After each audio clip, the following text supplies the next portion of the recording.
কি সুন্দর কালার আর দেখতে হয়েছে। হাই, আসসালামু আলাইকুম এভরিওয়ান। আশা করি সবাই ভালো আছেন। আল্লাহর রহমতে আমিও ভালো আছি। আজকে আমি আপনাদের সাথে শেয়ার করব চিচিঙ্গা দিয়ে দারুণ একটা রেসিপি। আমি চিচিঙ্গাটাকে ভালো করে ছিলে লম্বা লম্বা করে কেটে নিয়েছি। এটি আমি আজকে রান্না করব চিংড়ি মাছ দিয়ে। চিংড়ি মাছটা আমি এবার কেটে পরিষ্কার করে নিচ্ছি।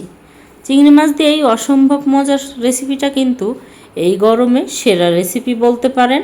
এখন যেহেতু গরমের সিজন, এই ধরনের সবজি বাজারে প্রচুর পাওয়া যায়। ধুন্দল, চিচিঙ্গা, ঝিঙ্গা, এই ধরনের সবজি, ঢেঁড়স, পুঁই শাক, আপনারা কিন্তু এসব সবজি দিয়ে এখন এই সুন্দর সুন্দর রেসিপিগুলি করে খেতে পারেন। আমি এইখানে প্রথমে প্যানে তেল দিয়ে পেঁয়াজ কুচি দিয়েছি আর একটু রসুন থেতো করে দিয়েছি। দিয়ে ভালো করে ভেজে হালকা ব্রাউন কালার করে এবার দিয়ে দিলাম চিংড়ি মাছ। চিংড়ি মাছটা সহ আবারও ভাজবো। একটু ভেজে সিদ্ধ করে পুরোটা ভাজা করে নিব যাতে কাঁচা না থাকে। চিংড়ি মাছটা কিন্তু সাগরের, তাই একটু সাদা কালারের। এটি যদি আমাদের নদী বা পুকুরের হতো দেশি চিংড়ি যেটা, তাহলে খুব সুন্দর একটা কালার হতো। আমি এইখানে একে একে সব ধরনের মশলা দিয়ে দিচ্ছি। লবণ, হলুদের গুঁড়ো, মরিচের গুঁড়ো আর ধনিয়ার গুঁড়ো, একটু জিরা বাটা দিয়েছি।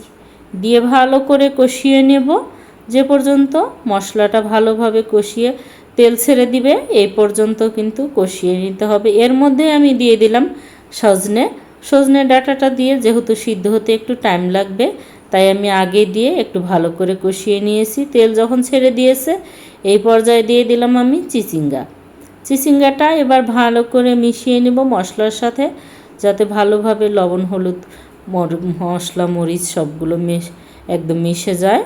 এই পর্যন্ত আমি ভালো করে কষিয়ে একদম মিশানো হয়ে গিয়েছে। এবার ঢাকনা দিয়ে কিছুক্ষণ রান্না হতে দেব।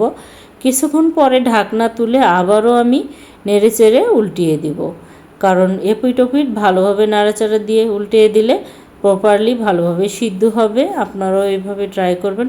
নতুন রাঁধুনি বা ব্যাচেলর যারা, তারা কিন্তু এভাবেই ফলো করে রান্না করতে পারেন, দেখবেন ভালো লাগবে ইনশাআল্লাহ। কারণ যেহেতু এখন চিচিঙ্গা নর্মালি আমি ডিম দিয়ে ভাজি করি চিংড়ি মাছ দিয়ে, কিন্তু এইভাবে ঝোল কখনো করা হয় নাই, কিন্তু ঝোলটা খেতেও কিন্তু দারুণ লাগে।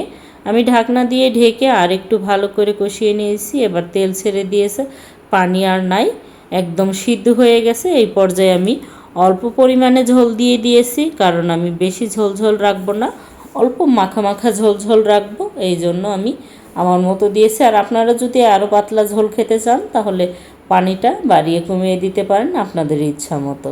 আমি ঢাকনা দিয়ে কিছুক্ষণ ঢেকে সিদ্ধ করে আবারও নেড়ে দিয়ে, আমার কাছে মনে হলো আরেকটু লবণ লাগবে, তাই আমি আরেকটু লবণ দিয়ে দিয়েছি। যেহেতু সবজি দেওয়ার পরে আর কোনো লবণ দেইনি, এই জন্য সবজিটা আমি লবণ দিয়ে আবারও মিশিয়ে ঢাকনা দিয়ে ঢেকে রান্না করে নিয়েছি। এবার দিয়ে দিচ্ছি 4-5টা কাঁচামরিচগুলোর আমি মুখ একটু করে কেটে দিয়েছি, পুরোপুরি একদম টুকরো করে দেইনি, দিলে কিন্তু মরিচের বিচিটা পুরো তরকারিতে ছড়িয়ে যায়। এই জন্য আমি অর্ধেকটা করে কেটে দিয়েছি। আর ঢাকনা দিয়ে আরেকটু রান্না করে আমি এবার নেড়ে দিচ্ছি। এই পর্যায়ে এসে চুলাটা অফ করে দিয়েছি। হয়ে গিয়েছে আমার দারুণ স্বাদের চিংড়ি দিয়ে চিচিঙ্গা সজনার ঝোল।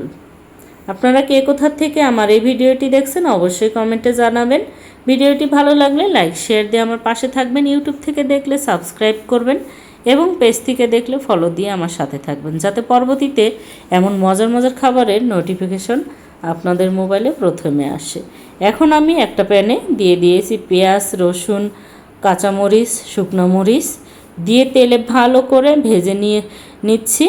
এই পাশে কিন্তু আমি কলমি শাক ভাজি করব, তাই যেহেতু এখন গরমের সময় কলমি শাক ভাজিটাও কিন্তু দুপুরবেলা খেতে খুবই টেস্ট লাগে। আর সুন্দর একটা কালার হয়ে আসার পর এবার আমি আগে থেকে সিদ্ধ করে রাখা কলমি শাকটা ঢেলে দিচ্ছি। কলমি শাকটা কিন্তু আমি লবণ দিয়ে সিদ্ধ করে নিয়েছি, এই জন্য এখন শুধু ফোড়নটা দিয়ে দিলাম আর ভালো করে মিশিয়ে আমি রান্না করে নিলাম। ধন্যবাদ সবাইকে আমার এই ভিডিওটি দেখার জন্য, আমার সাথে থাকার জন্য।